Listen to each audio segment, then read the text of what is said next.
A lot of jokers out here. You are Locked On Fantasy Basketball, your daily fantasy basketball podcast, part of the Locked On Podcast Network, your team every day.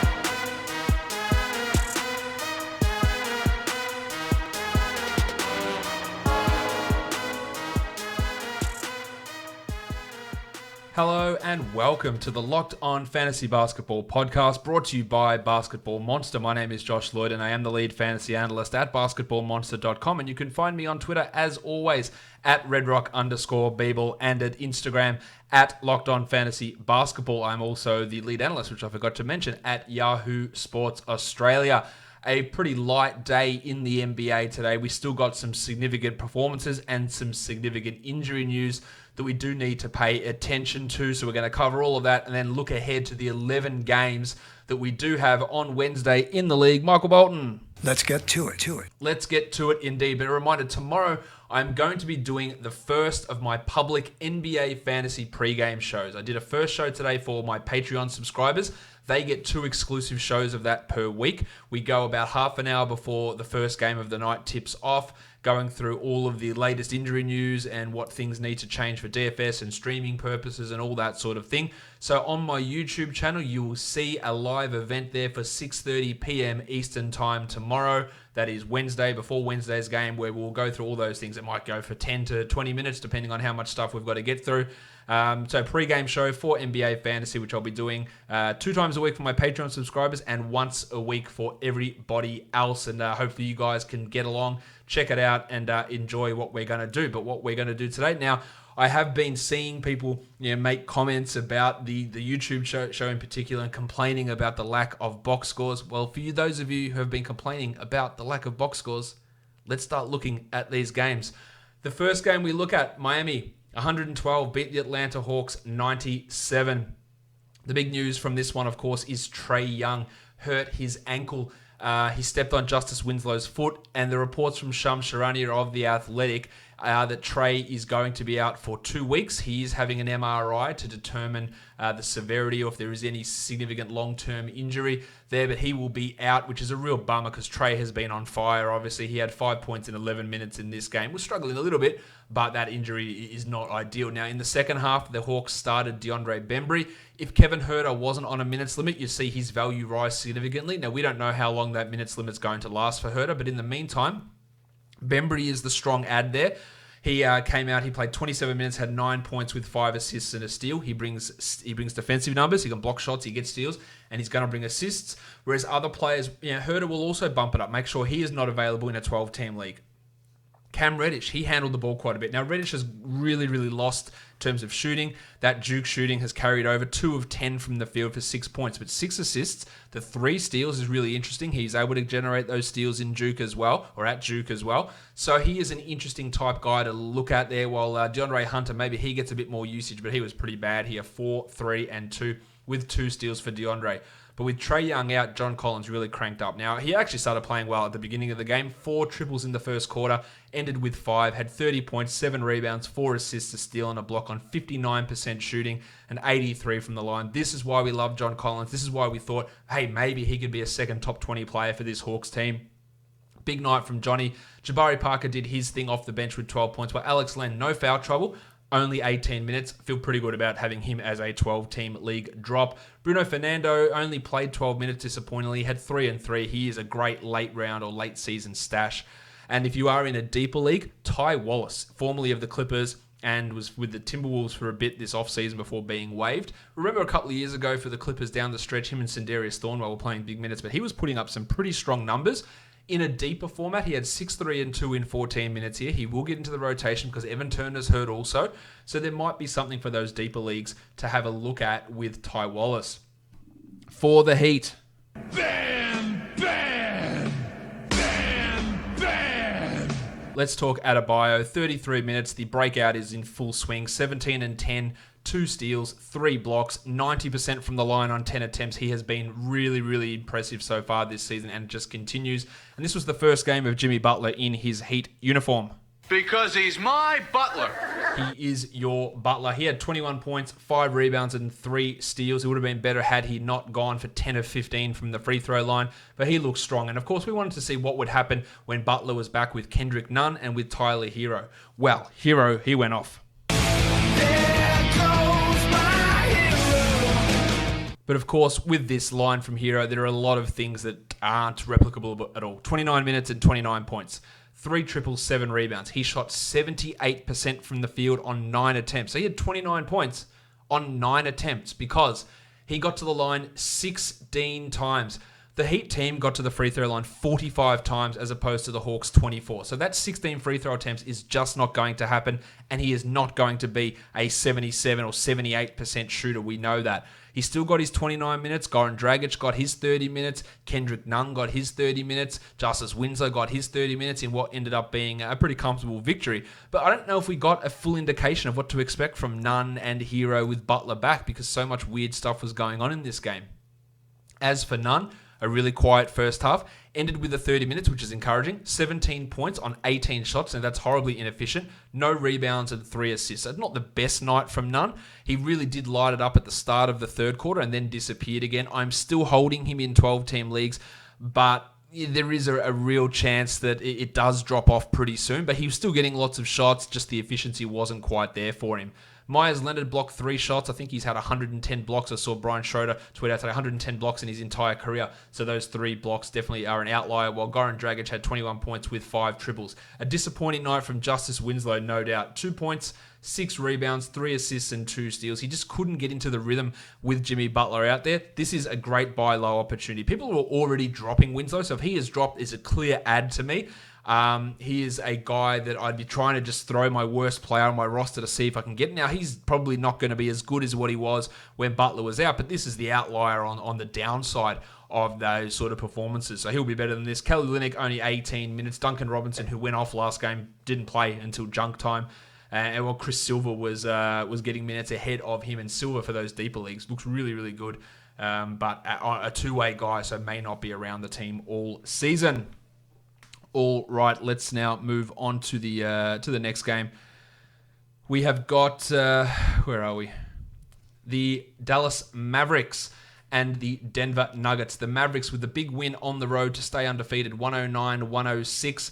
Dwight Powell returned, only played 14 minutes, but it was good to have him back in the lineup. He is a 12-team league guy, available in 47% of Yahoo leagues, so I would have a look to see if he is around, and I would go and add him.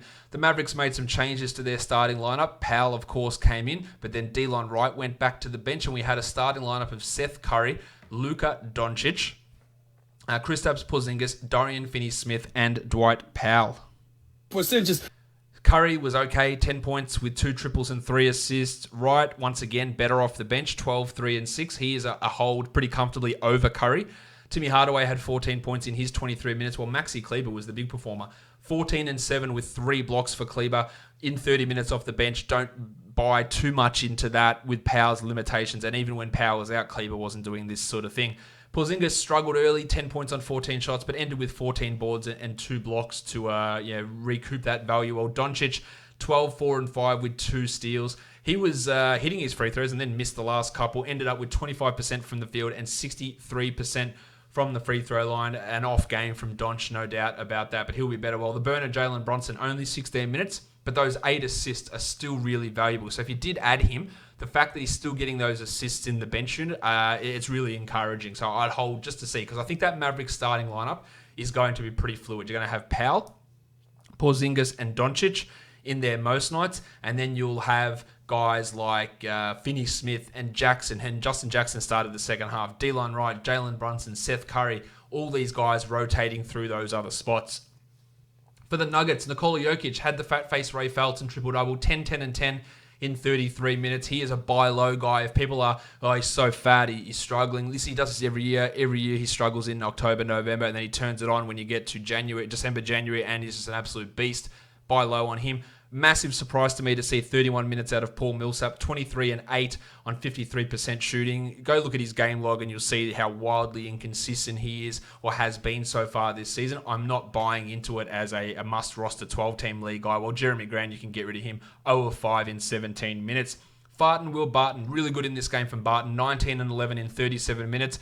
There's going to be massive inconsistencies at times from him, but you can't leave him on the wire in a 12-teamer. Well, Gaz Harris.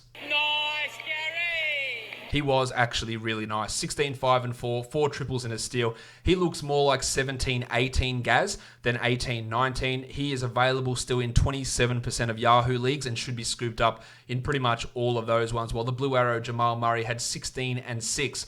With Harris and Barton firing, Malik Beasley played just 14 minutes. This is the concern with him. There just isn't enough playing time. Same with Monty Morris. When all those guys are firing, he's just not going to play enough, and that leaves them as deeper league guys. I have absolutely zero worry about Beasley taking Harris's spot in the starting lineup. I've been really impressed with what Gaz has done so far to begin this season.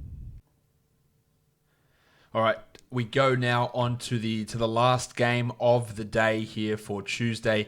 In the league, we've got the Lakers with a big victory, a really weird victory actually, over the Memphis Grizzlies, 120-91. With 5 minutes left in the third quarter, the Grizzlies were winning 67-66, and the Lakers reeled off a 22-point 22-0 run to end the third quarter. Anthony Davis went to the line an absolutely astonishing amount of times, especially in that third quarter. He ended with 40 points, 20 rebounds, and was a remarkable 26 of 27 from the free throw line. He added 2 blocks as well. Now, Davis it was a weird one. We heard at the game before that maybe there was a shoulder issue. He said it was fine, so that report sort of disappeared. But then just an hour before this game, Davis was a game time decision. He was testing out his shoulder on the court. He ended up playing, of course. He went back to the locker room during this game, had his shoulder retaped, came out and put up this sort of line.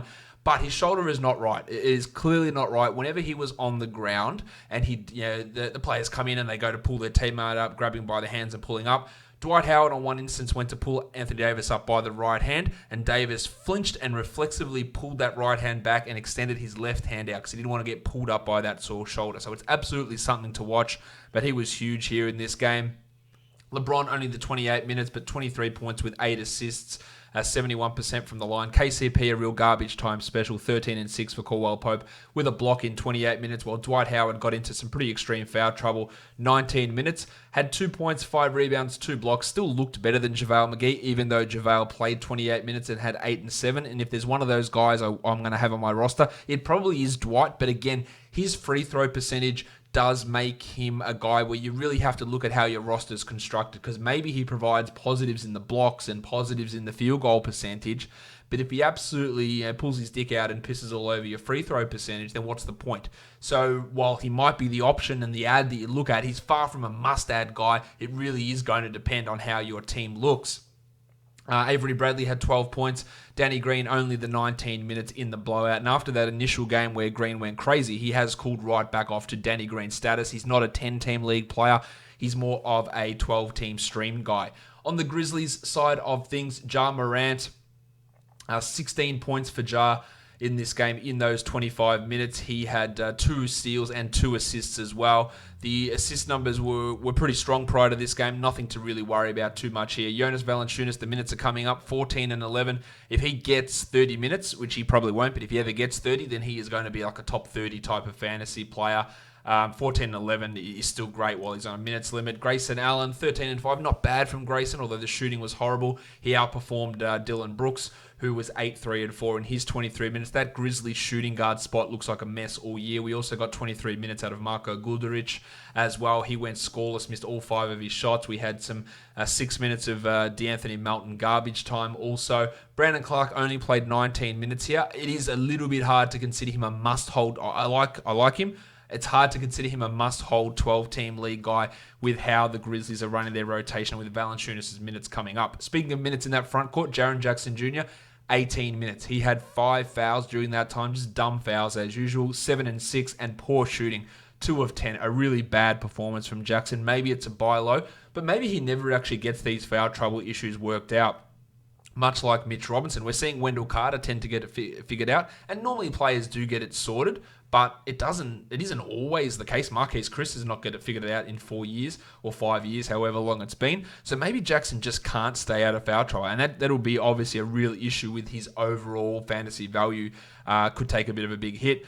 Jay Crowder, 27 minutes, 9 and 5. This is more realistic for Crowder. He's more of a stream guy, more of a 14-team league player. While Solomon Hill, what is going on here? 8 points, 2 triples, 4 rebounds, 2 steals and a block. He's getting minutes. He played good defense on LeBron. It is just a deeper league scenario, and there's no guarantee he's going to be in the rotation every night. But he's playing and he's contributing and he looks useful, which is more than I could have thought I'd be saying for Solomon Hill at really any point this season.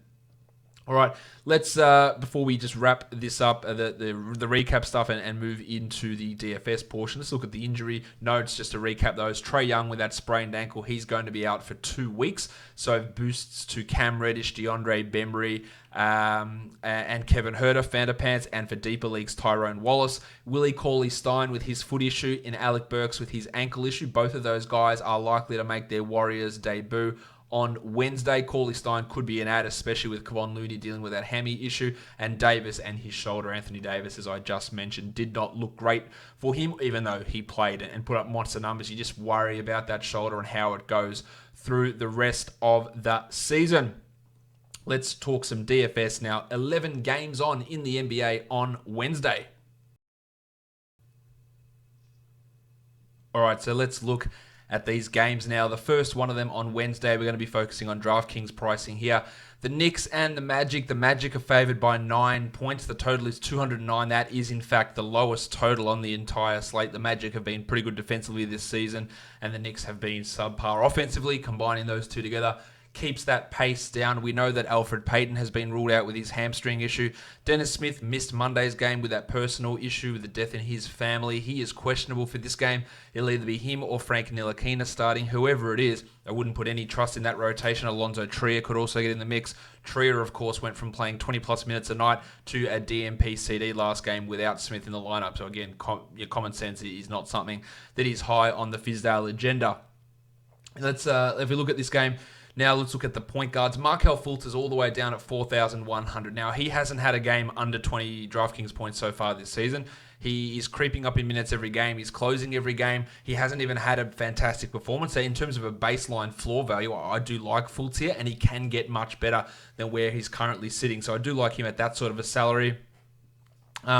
He's just a guy that has that downside, that solid floor, and again with him closing those games over Augustin, it is pretty impressive to get him into a lineup, or pretty important, I think, to at least have him as a player that's part of your pool. For the Knicks, Ntilikina and Smith, I don't think you want anything to do with Ntilikina really in any sort of DFS perspective. As for Smith, look, maybe at 3,700 there is some upside there with him, but it's not one that I'm super interested in. RJ Barrett's listed at 6,500. He's a point guard eligible player on DraftKings. He's been putting up numbers to that level almost every game. Now, this defensive matchup's not a great one, but he's putting up numbers consistently. So I like him at that sort of 6,500. Augustin, Trier, Carter Williams, no for me for those guys. Terry Ross at 42, hard to trust anything from him. While Fournier is consistently beating that $5,100 price tag, so I do like Evan in this matchup against the Knicks. Via small forwards, you've got Johnny Isaac, who did jump to 5,400, but that's not a big jump considering he had 45 DraftKings points in the last game. So I do like Isaac again. Gordon at 6,100. Give me Johnny over Aaron Gordon pretty much every day of the week, while the Chief, Al-Farouq Aminu. Sometimes maybe good, sometimes maybe shit. He was good last game, dropping in 30 points at 3,700. That looks appealing, but we know the inconsistency. It's really hard to get too excited about him. Marcus Morris's numbers have been dropping.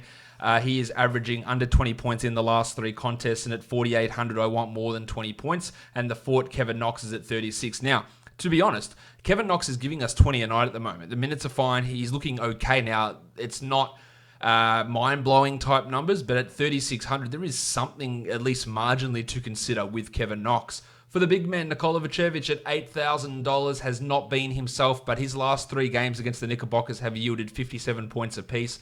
That is obviously ridiculously good. His salary is down because of his recent struggle. So at $8,000, I think we do have to at least consider Vooch here at this spot. Mo Bamba, no thank you. Mitchie Robinson at $5,300. And Mitch Robinson says, I'll take it from here. Well, we hope that he will take it from here. He has been limited by foul trouble, but in saying that, he still has had a 30-point game in only 18 minutes, and his lowest score this season has been 25 points in 18 minutes. He gets 28 minutes, and that smashes through. So I don't think there's too much to be... I think there's a solid enough floor for Robbo at that sort of a salary, and then the real ceiling value to smash over that. So I do like him. Punch Bob's at 5,500. Bobby Portis, absolute monster against the Bulls with 52 points. He's also had a 5-point game this season, so it is quite hard to trust him and the production. But Taj Gibson's being faded out of the rotation, so I do think that Portis at 5,500 at least deserves some level of your attention. Let us move it on now to the next game. On the slate, we're looking at those aforementioned Chicago Bulls. They get a game against the Cleveland Cavaliers. The Bulls are favored only by 1 point here. The total is 215. Both Wendell Carter Jr. and Otto Porter are listed as probable. They were listed as probable before the Knicks game, and they played over 30 minutes in that one. There was an article about Otto Porter in The Athletic today, asking him about his hip. He said, look, my hip's fine. There's actually no issue with it. I've always had tight hips to do with the frame of my body, but there's no ongoing active injury. The load management stuff seems like a ton of bullshit from the Bulls, but he did play 32 minutes last game. Of course, he was horrible in that time, but he should be ready to go and play those starters minutes again. At point guard, Darius Garland's at 4,800. Really hasn't got going yet. Is an opportunity against the Bulls. We've seen many players have big games against this Bulls team. Devontae Graham opening night, for example. So at least consider him as a tournament guy, while Satoransky at 43. Really hard to rely upon any of these Bulls guys.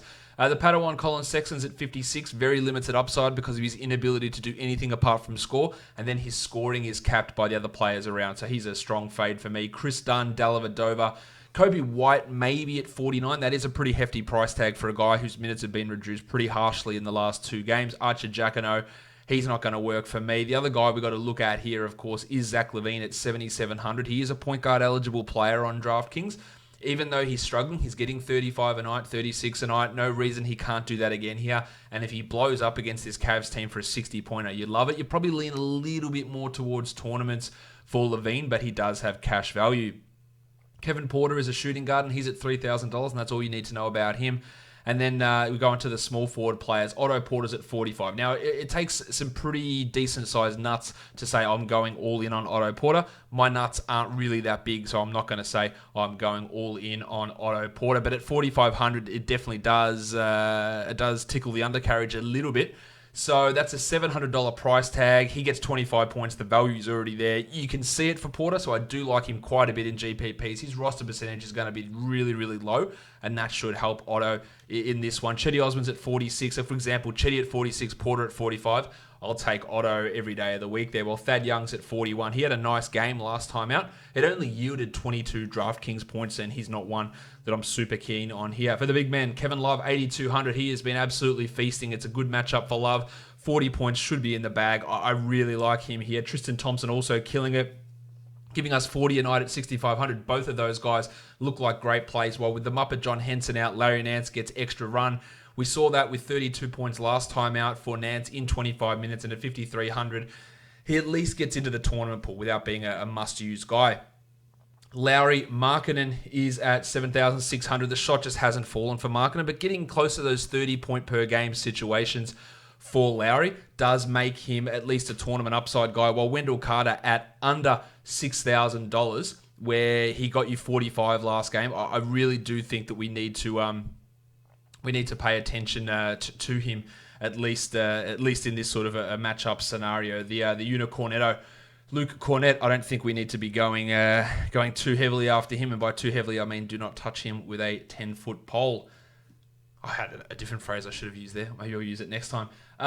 Minnesota and Philadelphia. The Sixers are favored by 6.5 points, and the total is 225. Here in this one, for the point guards, Joshie Richardson is point guard eligible, 5,300. He's handling those backup point guard minutes, taking them off Trey Burke and Raul Neto. He is giving us almost a consistent 25 a night. I really like Josh in this one. And of course, Ben Simmons, who has eviscerated the Wolves in the past, averaging 55 the last 3 games. He's at 8,700 here, Simo. Really, really like this for him. Should be some strong value. Jeff Teague's at 57. My name is Jeff. Teague looked great last game, 36 points in that one. against the Sixers defense, which is quite suffocating. It is a little bit hard to rely too much on Teague. So, yeah, I'd at least consider him because that's a really nice salary for Teague, but there are going to be better options on an 11-game slate. Shabazz Napier also not really keen on. Andy Wiggins is at 63. I think his floor is okay. Not sure about his ceiling, much like Colin Sexton, but I think there is an okay floor cash value, while the painter Matisse Thybulle at 3,500, even though he's excellent for seasonal leagues with those defensive numbers, it doesn't translate quite as well to DFS. Jarrett Culver, no way. Josh Okogie and Furkan Korkmaz, no thank you. Toby Harris at 6,700. Yeah, is there a more unexciting player in terms of fantasy value than there is than Toby Harris is? He's just as boring as it gets, but that can be okay as a cash game player, especially. So he still has some level of value here at that 6,700 mark, but probably limited upside. Bob Covington's been struggling at 5,700, but if you want to use the Otto Porter defense here, throwing him back out there at that sort of salary, where he had 31 points last game, there is at least some idea there. Jake Layman, Trevion Graham, who are getting a lot of those small forward minutes at the Timberwolves, hard to get excited about those guys. The big men's where it's at. Karl Anthony Towns at 9.9 is the absolute number one guy you should be starting your lineups with the exception, or with the caveat, is that Embiid has completely killed him. The last 3 times out, Towns has averaged only 31 points. So, while we love what Towns is doing, averaging 69 a game so far, giggity, how do we trust him against Embiid when there's been so many struggles in the past? Now, if this was at 10-5, I'd probably say, you know what, I'm a little bit weary. Under 10 for Towns, I think we have to look at it. As for Embiid at 10,000, he's averaged 50 against Towns. I think you can use both of these guys. I wouldn't want to use them in the same lineup. I think if one goes off, the other one maybe won't, and you can sort of interchange them into different lineups at almost the same price point. Al Horford's at 6,100. He's giving us around that 30 mark most of those nights when Embiid is playing. It's a little bit hard to get too excited, though. Noah Vonleh, Kyle O'Quinn, of course, nobody wants to get excited about those blokes at this point. Shout out to their mums if they happen to be listening. The Milwaukee Bucks and the Boston Celtics. The Bucks are 2-point favorites. The total is 223. Enes Kanter has been ruled out for the Celtics, while Daniel Tice, he is questionable with that ankle injury. Romeo Langford also questionable. He was not going to play anyway, so it doesn't matter. So if Tice is out, we're looking at the Rock DJ, Robbie Williams. And also a reminder tomorrow, for all these sort of late information news, I'm going to be having a pre-game show, which you can go find on my YouTube channel. I mentioned it earlier in the show. So if you just go across to the YouTube channel, 6:30 p.m. Eastern time, you'll see that show go up, covering all the late changes and changes in DFS value as well. So if Tice is out, you'll get more Robbie Williams. You'll get more Grant Williams there as well. I don't think you get too much Taco Fall. He could be in a real bit of trouble against this Bucks team, so he's not a guy that I'm super into. Now, at point guard, we're looking at a lot of pivots in this day. Eric Bledsoe, 5,700. For as much as he struggled, he still dropped 33 points last game. Things are starting to get better. I do like him at that really reduced salary. Carson Edwards is at 34. I can't trust it too much. And Marcus Smart, 45. And 41 for 4,000, I think is a better price for Smart. He's okay there, but not the number one guy to be targeting. While Kemba's at 8,300. He dropped 52 in the Celtics last game. He'd struggled earlier on this season. This is a decent enough matchup for Kemba. You'll find better point guard guys around. George Hill's at 35. He's been putting up some strong numbers. Actually don't mind him as a cheap point guard option. For your shooting guards, Middleton's at 6,800. I feel like there's a relatively solid floor there for Middleton. And then you've got Jaylen Brown at 55, who only played 27 minutes last game, but still put up 31 points, which is obviously a pretty nice performance from him. So there is some value in Jaylen at that sort of a salary. Wesley Matthews is at 39, and he's getting 20 plus most nights. So in a cash lineup to squeeze some of these big names in, your Embiids and your Townses and those sort of big name players, getting a guy like Matthews for under 4,000, it's not a horrible idea. For your small forwards, Jace Tatum's at 6,800. He's been in that 40 zone for majority of this season. In fact, averaging 43. Like him, real strong value there. Gordo Hayward's at 63. I know that I would take Tatum at 68 over Hayward, while Yanni's at 10-8. A disappointing performance from Antetokounmpo last game, only 42 points, but prior to that, he was a 60-plus guy most nights, so I think you have to get back onto the Antetokounmpo bandwagon and not worry too much about that last game. Grant Williams down at 3,500, 20 points last game. If Tice is out, there's a marginal bit of interest in Williams, but he's not really a stat stuffer at this point in his career. And then for the other big men, Brook Lopez at 54. Love what he is doing at that salary. He is a strong option, while Robin Lopez is the opposite of that. And the Rock DJ, Robbie Williams, up at 4,600. Probably a little bit too high, but he blocks 4 or 5 shots and you're in with a chance. It's just such a struggle for him to stay on the court with the way he plays defense and the foul trouble that it's probably not the greatest one that we want to take a swing at. Let's move on now. The next game up, the Indiana Pacers and the Brooklyn Nets. The Pacers without a win, taking on the Nets, who are favored by 3.5 points. The total is 220 here. Jeremy Lamb looks like he'll be ready to play, while Edmund Sumner, the man who's been replacing Lamb in the starting lineup, he's now listed as questionable with a sore right hand. At point guard, we've got Malcolm Brogdon at 7,300. His lowest score this season has been 46. I feel really good about getting him in there. He is hunting those assists. He's really dominating this Pacers team. That is pretty strong value for Brogdon, while Kyrie's at 8,700, another guy who is absolutely tearing the asshole out of the league at the moment. So you have to like both Brogdon and Irving in this matchup. Dinwiddie's at 52, a struggle to begin the season for Dinwiddie, but he has picked it up in the last couple of games. There are better options out there on this sort of a slate. Timothy John McConnell is a no from me. Karis LeVert at 6,300. I like LeVert's ability to at least get you to 30. Not the number one guy that I'm fully focusing on here, but not bad. Joe Harris, yeah, probably not there. Sumner, Holiday, Nwaba, Temple, no. At small forward, TJ Warren, 37 points last time from Tony, but that did include 5 steals. We can't bank on that. I'm okay with Warren as a GPP guy because he can occasionally drop those weird 20-7 type performances, but I'm not super into him. Consistency has not been his thing. While the artist formerly known as Torian Prince is at 5,500. The numbers have started to dip from Prince over the last 2 to 3 games. Probably a guy that we'll leave out of it. Rowdy Rodion's Kuruk similarly. For the big men, Domantas Sabonis at 7,900. Relatively consistent. Love the floor, especially for cash. Not sure about a tournament upside. While $7,000 for Miles Turner, that is $900 cheaper than Sabonis. It's interesting, no doubt about that. Is it a must roster type situation? I'm not quite sure we're there with Miles. DeAndre Jordan's at 47, and then you got Jarrett Allen at 56. If I'm taking one of those, it's Allen, but in all likelihood, I would take neither. I think they might give Jordan a few more minutes to try and battle with the size of that front court with Sabonis and Turner out there. Not that Allen can't guard Turner, because he can, but it's more like when Sabonis is backing down, like Jordan's a lot stronger than Jarrett Allen. So I could see his minutes jumping up a bit and really limiting Jarrett in this matchup. Next game for us to take a look at, the Detroit Pistons taking on the Toronto Raptors. The Raptors are favored by 8.5. The total is 210, one of the lower ones of the day as well.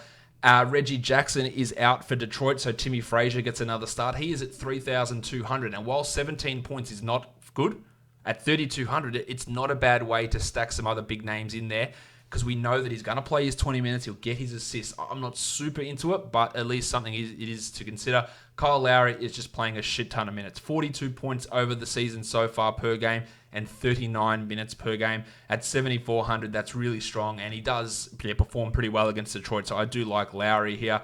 Van Vliet's at 61. He's been a little bit more inconsistent, and by a little bit, I mean a lot bit. I still like him, though, at 6,100. And then we go into the shooting guard. To the Duck, Luke Kennard, I imagine he starts again. Really solid floor, maybe not as high as ceiling, so more of a cash guy. The Shark, Bruce Brown. Baby Shark, do-do-do-do-do. He's at minimum salary, and last game he exceeded it. He had 20 points. Now, prior to that, he was getting like 9 points a game. So he was nowhere near it. I'm not banking on a return. With Pat McCaw back, Norm Powell has been impacted, so he's a no. Tone Snell is always a no. I didn't talk about Derrick Rose, who's at 5,800. Really shit the bed last time out. That is probably a little bit too high for Rose at 5,800, given his inconsistencies with those peripheral numbers. But as a GPP guy, he can easily get you a 45, which does give it that level of value. The small forward guys, the Jedi, OG Anunoby. Hello there. Hello there indeed. He's at 4,700 and he is averaging 31 points over the season. I like OG quite a bit here. The defense is coming in and he's increasing his offense. It's really, really good at the moment what we're getting from Anunoby. And for the big men, of course, the woodsman, Christian Wood, $4,000. He dropped 39 last game. Now, do we trust Dwayne Casey to play him over Thon McKay and play him over Markieff Morris? He doesn't really have a choice, but this is Dwayne Casey, of course, who, whenever he generally has a choice, he will make that wrong one. So Woody at 4,000. I think you have to look at it, but more for tournaments. But he's a real strong candidate in a tournament pool. Marc Gasol at 52. I don't want anything to do with Gasol at this point. While Andre Drummond's at 9,400. Maybe marginally too high for Drummo. Not too far off. Siakam's at 8,400.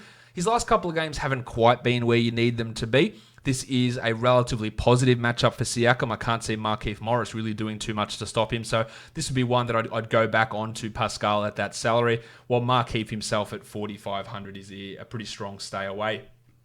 Next game for us to get into, we are looking at the Portland Trail Blazers and the Oklahoma City Thunder. The Blazers favored only by 1 with a total of 223. That is a little bit fishy to see the Blazers only favored by 1 on the road here. Steven Adams is questionable for the Thunder, of course. If he is out, we are smashing Nerlens Noel as an option there. For Portland, Zach Collins will be out, so we're probably going to get another start out of Anthony Tolliver.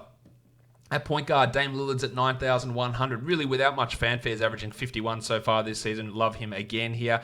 Dennis Schroeder putting up some big numbers. Now, it's coming on some hot shooting, so there is some real drop-off potential for Schroeder. But at 5,500, he's got to be in your tournament mix, while Chris Paul is doing absolutely nothing. Now, we talk about pivots onto Bledsoe and onto Porter, or going against the grain on those guys struggling. I'm not sure I'm ready to go there with Paul yet, but if he came out with a 40-pointer, it wouldn't be a massive surprise, because at some point he's going to get it right. CJ McCollum's at 6,600. Easily outdoing those numbers recently. The Thunder have been okay in terms of defensively. At 6,600, I still think we can look at CJ and have some good value. Well, Shai Gilgeous-Alexander at 6,900. Giggity! Have to love that. He's doing it almost every game. So much usage. The ball is in his hands a ton. He's scoring so much. He's a 40-point type of a guy, so I do like Shai at that level of salary. Rocket Rodney Hood's at 3,800. He's getting to that number pretty consistently. So again, as a cheap buffer option in a cash league where you know his minutes are going to be there, I don't mind Rocket there. Bazemore at 4,300 is wildly inconsistent. And then you've got Terry Ferguson and Hamidou Diallo. Ferguson, on the other hand, is massively consistently in giving you 4 fantasy points. Anthony Tolliver's at 3,200. He had 25 points last game, and at 3,200, if he starts again, which we assume he will, I think you have to look at him as a really strong, solid piece to get those big names in. The Italian cock, Danilo Gallinari. Hands off my cock! My hand is off your cock, and he is at 6,700. He's not quite giving us that 6,700 level of production. Can he do it? Of course. Is the matchup favorable to him? Yeah, I think it is. More of a tournament guy than a cash guy, just not quite at that level. Well, it's me, Mario Hezonja. It's me, Mario! 22 points in 19 minutes last game at 4,000. More of just a real tournament flyer, though, at this stage. Darius Bazley is not even that. For the big men, we're looking at Steve Adams at 6,000, who really hasn't even come close to that at this point. So it's pretty hard to get too excited about him at this stage. So I reckon we'll leave him alone. And then Whiteside at 6,700 has dropped off quite a bit the last couple. Noel's the one we want to look at 3,300. And if we don't get that news, 3,300 in the GPP lineup, he could give you 27, 30 points pretty comfortably. In fact, he had 23 points last game when Adams did play most of that. So there is some real upside value for sticking a Noel into a lineup. Labissiere at 3,200. Now give me Noel every day of the week at that 3,300 mark. Next up, the Rockets and the Washington Wizards. The Rockets are favored by 8 on the road. The total 230.5 points. At point guard, we've got Jimmy Harden, 10,100. Love it. The shot still isn't falling. He's still giving us 50s on the reg. Absolutely love this for cash and for tournaments. Isaiah Thomas on a 20-minute limit. He had 28 points in his season debut for the Wizards. That was maybe a little bit high, but at 4,000, I don't dislike using Isaiah Thomas at that salary. Isaac Bonga, with Troy Brown returning for the Wizards, Bonga's value does dip somewhat, and his upside was limited anyway, while Russie Westbrook at 9,600, again, smashing that number almost every game, so we have to look at him. I'm not all that keen on Ish Smith or Austin Rivers for reasons that you should know. 3,900 for Eric Gordon. Now, Gordon is getting a lot of minutes, 37 of them in the last game. That accounted for 17 DraftKings points, which is not even enough to cover a $3,900 salary. But as a GPP guy against a bad team with a guy that can get hot, there is 40-point potential in Gordon. Not that it's likely to happen. Brad Beal's at 8,900. Bit of a slow start for Bealo, but the last couple have started to really crank it up. That is a nice salary number for Beal, and I think you'll get solid cash return on investment for using him. Troy Brown, I don't want to use him in his first game. Danny House is at 38. Well, you'd be surprised to know that House is actually averaging 6 more points per game than Gordon is this season, and he's $100 cheaper.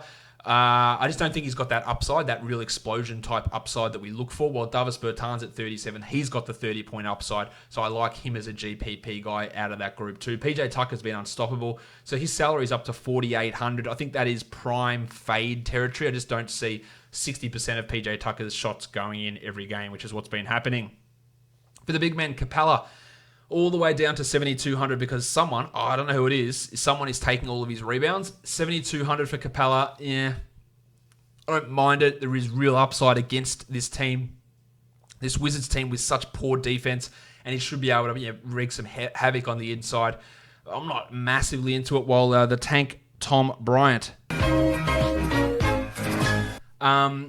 he's at 6,600. I actually like him quite a bit at that salary. Rui Hachimura at 54. He's giving us 30 a night, so I feel okay about him as a cash guy. Maybe not as much upside in Rui, while Flaming Mo Wagner at 34 and Tyson Chandler, they are probably not going to be troubling the scorers all that much. Next game up for us to look at, the Charlotte Hornets and the Sacramento Kings. The Hornets, a real weird quirk in their schedule. They are playing all of the California teams in a row, and then they are never going back to California this season unless they somehow make the NBA Finals. But they are underdogs to the Kings by 7 points. The total 223.5. At point guard, De'Aaron Fox at 7,800. Started to turn it around the last couple here, Foxy. I do like him against this Hornets team. While Terry Rozier's at 62. Struggling at times. I think there is some GPP upside in Rozier. While Devontae Graham, everyone's favourite at 5,300. I feel like that's pretty good value. With what he's doing at the moment and the minutes that he's getting, interesting. Malik Monk played well last game, but I'm not falling for that. While Bogdan Bogdanovic is all the way down to 3,800. That's an $1,100 price drop because he is struggling. But even though he's struggling, he still had 23 points last game, and at 3,800, I'll take 23 points every day of the week. There is value in him. Budrick Hield's at 62. They've actually bumped his salary up despite him sucking the last few games. That's a fade from me. Dwayne Bacon at 49, not interested in him at all. The pencil, Harrison Barnes. Barnesy. He is at 4,700, and I am not keen on that. Miles Bridges at 53 was quite down last game, but I actually think there is strong value, upside, and floor in Bridges. So I do like him. Marvin Williams and Ariza, no way. For the big man, Richaun Holmes, he was the talk of everything last time out. 46 points in 30 minutes. Now, no word whether he or Dedmon will start, but at 4,500, you got to have a look at what Holmes can do. But there is still that risk that if Dedmon doesn't get in foul trouble, because literally one game before, Holmes played like 15 minutes and Dedmon played 28, and that really just shits all over any lineup you've got with Holmes in it. So don't make him a key piece. PJ Washington has cooled off. His salary hasn't, down to 6,800. That's not interesting to me at that salary. Or Nemanja Bjelica at 4,400 had a really well-rounded line, which gave him 34 DraftKings points. I do not trust that again. Cody Zeller at 6. Cody Zeller is crushing it. He is at $6,000. It's so hard to go, this is Cody Zeller, yeah, and look at him as this real big stat accumulator, but he's doing it. So let's ride with it again. Well, The Undertaker, Dwayne Dedmon at 4,300. No way we can trust him with anything at this point, apart from having a cool nickname. Let's go on to the next game. We've got the Clippers and the Jazz. The Jazz are favored by 1.5 here. That is an interesting spread. Total 216. I'd take the Clippers plus that 1.5. Actually, I'll take them outright in this one. 216 is the total.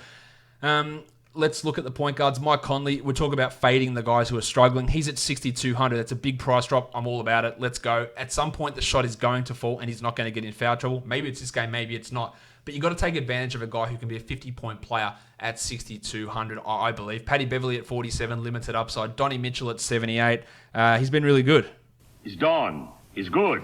I like him to provide solid floor value at that salary. Louis Williams at 68, I think, is also a pretty good play. For the shooting guards, Landry Shamet, not keen there. And then on to the small forwards. Jingling Joe's at 47. He is not getting it done this season. I'll leave him out of it. While the fun guy, Kawhi Leonard. I'm a fun guy. 58 points in 30 minutes last game. Absolutely killing it. And 8,800 is such a tasty price. You have to look at Kawhi and be pretty happy. While Bojan Bogdanovic also going off. Now, I think some of those numbers from Bogdanovic are due to Conley's struggles. So if Conley gets it going, maybe Bojan can't get there. At 5,500, though, it's mighty appealing. Probably more for tournaments than anything else.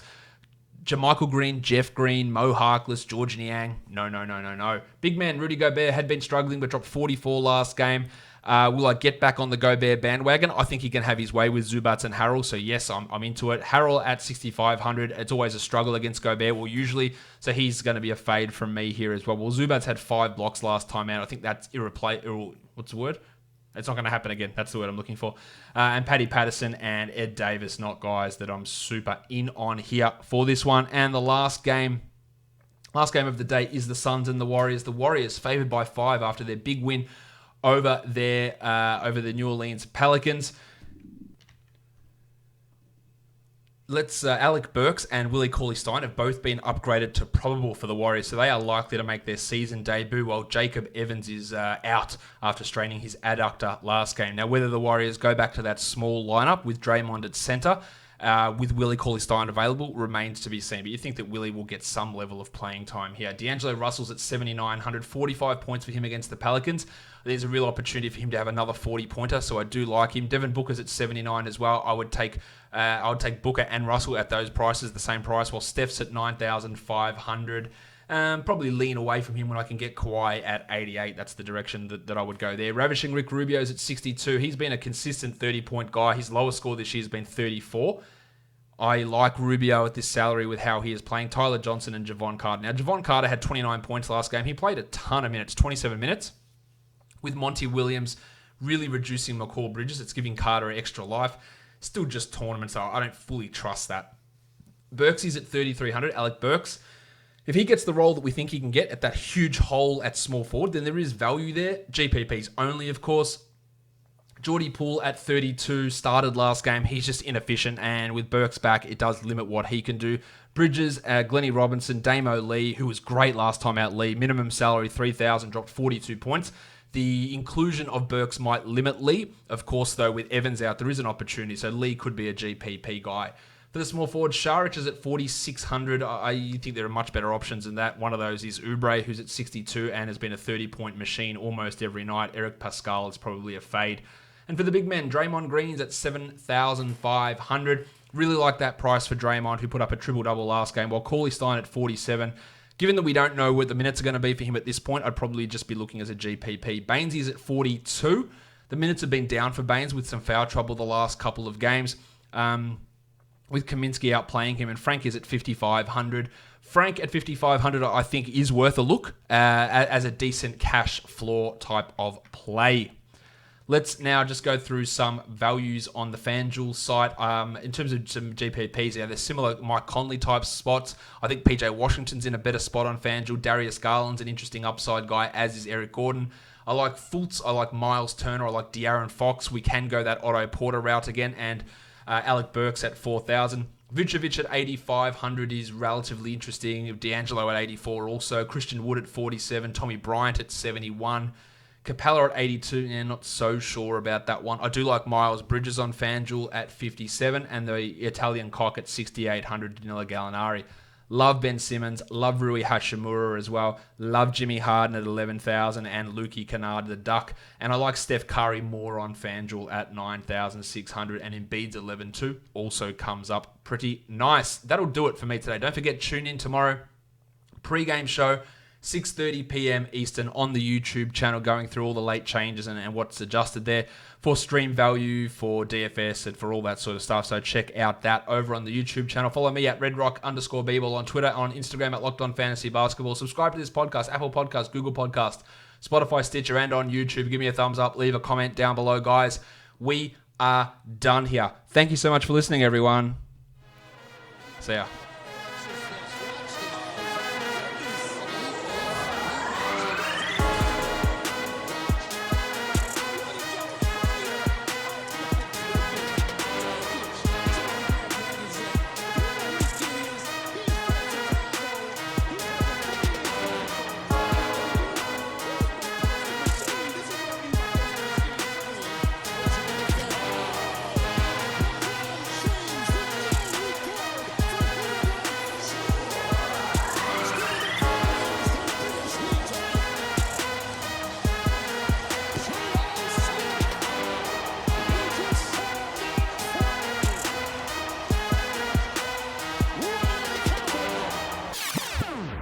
Willie Cauley Stein.